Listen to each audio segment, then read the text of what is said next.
하나님 말씀 누가복음 9장 44절부터 48절까지의 말씀입니다. 이 말을 너희 귀에 담아두라. 인자가 장차 사람들의 손에 넘겨지리라 하시되 그들이 이 말씀을 알지 못하니 이는 그들로 깨닫지 못하게 숨긴 바 되었습니다. 또 그들은 이 말씀을 묻기도 두려워하더라. 제자 중에 누가 크냐 하는 변론이 일어나니 예수께서 그 마음에 변론하는 것을 아시고 어린 나이 하나를 데려다가 자기 곁에 세우시고 그들에게 이르시되 누구든지 내 이름으로 이런 어린 나이를 영접하면 곧 나를 영접하며 또 누구든지 나를 영접하면 곧 나를 보내신 이를 영접함이라. 너희 모든 사람 중에 가장 작은 그가 큰 자니라. 아멘. 이 말씀의 축복과 은혜를 이루어가는 저와 여러분 되시기를 예수님의 이름으로 축복합니다. 예수님께서 변화산 정상에 올라갔다 내려오셨습니다. 그리고는 왔더니 이제 귀신 들린 아이가 있어서 그 아이를 치료해 주셨어요. 치료해 주시고 난 뒤에 주님이 갑자기 장면을 바꾸어서 이 말을 너희에 담아두라 이렇게 말씀하시면서 인자가 장차 사람들의 손에 뭐하여지리라 넘겨지리라 이렇게 말씀하고 있습니다. 주님이 갑자기 이 말씀 왜 하십니까? 귀신들의 아이 치료했으면 귀신을 이렇게 쫓아내는 거다, 이렇게 능력을 받는 거다, 이렇게 쭉 이어져 나가야 되잖아요. 주님은 왜 이 말씀하시냐? 변화산 정상에 올라가서 모세와 또 엘리야와 예수님과 더불어서 나눈 얘기가 이 얘기이기 때문입니다. 변화산 정상에 올라가서 모세와 엘리야 함께 나누었던 얘기, 당신이 어떻게 죽음을 당하시고 그것으로 온 인류의 죄를 사하시는 역사가 어떻게 일어날 것인지 천국 변화산 천국 상징합니다. 천국 극치에 올라가서 영광 안에 들어가서 그의 사명을 다시 확인하고 왔고 그것을 이제 제자들과 나누고 있는 것입니다. 할렐루야. 여러분, 신앙 안에서 엑스타시가 있습니다. 신비의 세계가 있습니다. 그 신비의 세계 안에서 신비 체험하고 내가 신비한 존재가 되어지는 것은 불교 같은 종교들이 추구하는 것들이 신선이 되는 것, 도교 같은 종교들이 추구하고 그 인내천이라 하지 않습니까? 그런데 그 안에서 기독교도 신비 체험이 있습니다. 기독교의 신비 체험은 따라다 반드시 십자가를 지나서 이루어집니다. 다른 종교의 신비 체험은 자기를 비우고 버리고 이래야 된다면 기독교의 신비 체험은 철저하게 하나님과 나와의 인격적 관계 안에서 이루어지는 거예요. 죄인인 우리가 하나님과 인격적 관계를 맺는 것은 회개입니다. 상처 많이 받은 사람이 하나님 인격적 관계 안에 들어가게 되면 주님 우리 상처를 싸매십니다. 허물 많은 우리에게 주님과 인격적 관계 안에 있다라고 하는 것은 여러분 주님과 인격적 관계라는 말을 오해하기 쉬워요. 그냥 내 할 말 내가 하고 네 할 말 네가 하고 하하호호하 들어주면 그게 인격적 관계다. 대인관계, 사람들과의 관계에서 그렇습니다. 근데 하나님과의 관계에서 인격적 관계는 그렇지 않아요. 정직하게 나갈 때 그분이 내 모습 이대로 받으시면서 죄 있으면 죄 문제 가지고 인격적 관계. 할렐루야. 상처 있으면 상처 있는 사이의 인격적 관계. 마음에 깊은 허물이 있으면 그 허물 때문에 인격적 관계. 내가 아무것도 없는 돈도 없고 막 가난뱅이다. 그러면 그 가난한 중에 다가오신 인격적 관계. 할렐루야. 그 인격적 관계를 깊이 가질 때 주님은 우리를 천국의 역사를 확 끌어올리는 경우들이 들어 있습니다. 그래서 갔다 와보면 이제 인생이 완전히 가치관이 달라집니다. 자, 변화산 정상에 주님이 올라갔다가 내려와서 제자들과 정말 나누고 싶은 얘기들은 이 말을 너희 귀에 담아두라. 인자가 장차 사람들의 손에 넘겨질 것이다. 라고 지금 선언하고 있는 것입니다. 그들은 이 말씀을 뭐하지 못하다?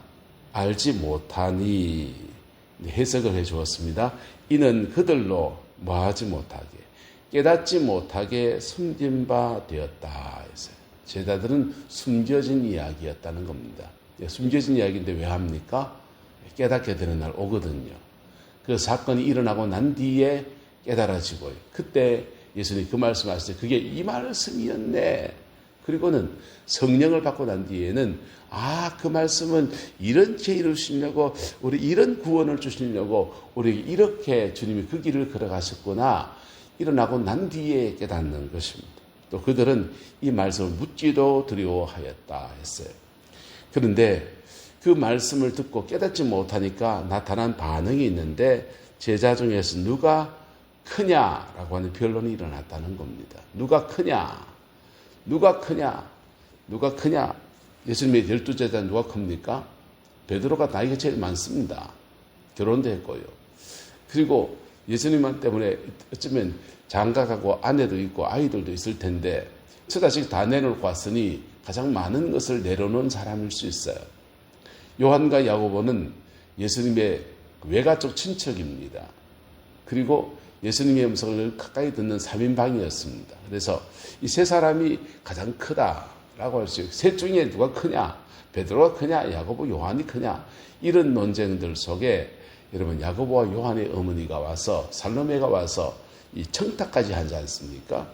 그래서 왜 크냐 이런 논쟁이 왜 벌어집니까? 예수님이 행하신 일을 보니까 예루살렘 가서 임금 되실 거고, 임금 되면 예수님은 1등 하시고 우리는 공신들이 돼서 좌정성 우정성 해먹어야 되겠다, 이런 것들 때문에 이 꼴이 지금 달려있는 겁니다. 그래서 누가 크냐라고 하는 그런 논쟁이 지금 펼쳐졌습니다. 이들이 다 사실은 한때 예수님 때문에 모든 것 다 내려놓은 사람들이었습니다. 주님을 따라가기 위해서 제자의 길을 선택한 사람들이었는데 그들 중에서 누가 크냐라고 하는 논쟁과 변론이 일어났다라고 하는 겁니다.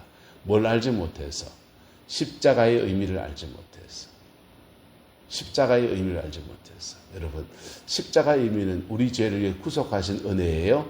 여러분, 예수님을 이해할 때 항상 이것을 생각해야 됩니다. 한번 따라합시다. 예수님 앞에, 예수님처럼, 예수님 앞에 서면 우리 죄를 사하시는 시의 은혜로 나타납니다.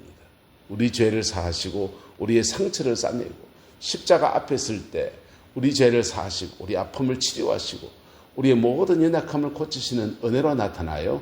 예수님처럼 신앙이 거기서 은혜를 입고 나면 그 다음부터는 예수님처럼으로 넘어갑니다. 제자도의 길로 갑니다. 그때는요, 예수님처럼 나도 십자가 지고 나도 죽음을 각오하고 그거예요. 그래서 예수님처럼이라는 제자도의 길을 걸어가고 있는 사람들인데 그들의 눈에 세속적인 뭔가가 덮어씌워져 버리니까 진정한 의미를 알지 못하게 되니까 그만 누가 크냐라고 하는 논쟁이 펼쳐지게 된 겁니다. 주님은 사람이 그럴 수 있다 없다? 사람이 그럴 수 있습니다.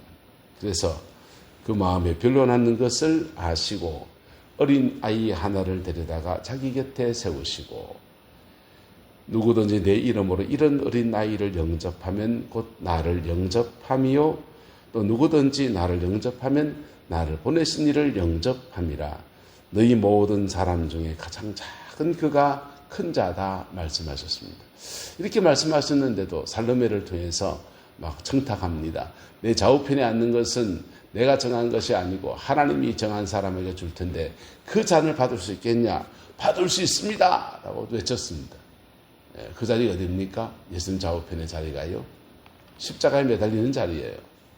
그래서 초대교회 가장 그 서원한 대로 초대교회 가장 첫 번째 순교자가 야고보가 되었습니다. 여러분, 누가 큰 자입니까? 교회 안에서, 하나님 나라 안에서 섬기는 사람을 하나님 크다고 하십니다. 할렐루야. 예수님 앞에 서는 신앙 중요합니다. 그래서 예수님 앞에서 우리 죄를 사하시는 은혜, 우리 온전케 하신 은혜가 먼저 우리에게 임해야 돼요. 그리고는요, 예수님처럼의 길을 묵묵히 걸어가는 겁니다. 그럴 때 낮아진 그 자리 안에 하나님의 은혜가 늘 운행하고 그 은혜 아래에서 예수님처럼 그러면 날마다 밟히는 건 아닙니까? 아니요. 그렇지 않습니다. 예수님처럼의 길을 걸어갈 때 한번 따라합시다. 부활의 영광이 있습니다. 예수님의 처럼의 길을 걸어갈 때 이상합니다. 역전의 영광. 질 것 같은데 이기고요. 이긴 것 같은데 더 이기고요. 그게 예수님 앞에 예수님처럼 걸어간 사람들에게 주어지는 영광과 승리였습니다. 전 세계를 보십시오. 패권 국가가 되는 길을 걸었던 나라들 다 망했습니다. 그런데요, 미국은 그런 길을 걷지는 않았잖아요. 지금까지. 물론 그게 부족한 도 많았지만 지금 들어선 패권 국가의 위험으로 가려 합니다. 이건 굉장히 망조예요. 세상 안에서 하나님의 나라에 세운 원리가 있습니다. 세상의 원리들은 이겨야 되고 승리해야 되고 높아져야 되고요. 그렇지만은 하나님 나라의 원리는 섬기는 자를 크게 하십니다. 나는 그리고 계속 겸손의 자리에서 묵묵히 그 길을 내 소임을 감당해 가는 거예요. 그럴 때 주님이 계속 그를 높이시고 또 높이시고 높이시는 역사를 만들어 가십니다. 국제 정세가 바뀌었는데 그 올라타야지. 여러분 다니엘을 보십시오. 나라가 바뀌었습니다. 바벨론에서 페르시아로 나라가 바뀌었습니다. 나라가 그냥 정권이 바뀐 정도가 나라가 바뀌었어요. 나라가 바뀌었는데도 다니엘은 여전히 총리의 길을 걸어갑니다.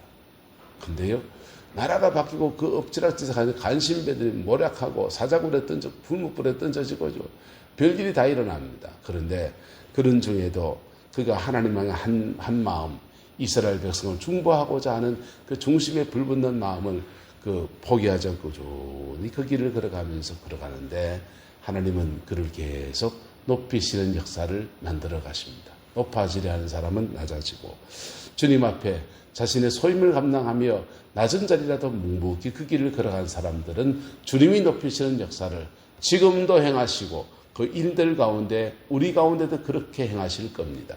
우리도 그 길을 걸어가는 은혜와 역사가 함께하게 되기를 예수 이름으로 축복합니다. 기도하겠습니다. 좋으신 아버지 하나님, 우리의 모든 연약함과 둔함에도 우리를 불러 당신의 자녀 삼아주시고 제자의 길을 걷게 하셨습니다. 교회의 중직을 맡고 목사의 길을 걷고 장로님의 길을 우리가 걸어왔습니다. 하나님, 겸비하게 주를 섬긴 모든 일들에 하나님 선하게 갚아 역사해 주옵시고 연약하고 부족한 모든 것들은 다시금 십자가 앞에 내려놓고 승리의 그 길을 걸어가는 은혜가 있기를 소망합니다. 여호와께서 함께하여 주옵소서. 예수님의 이름으로 축복하며 기도드리옵나이다. 아멘.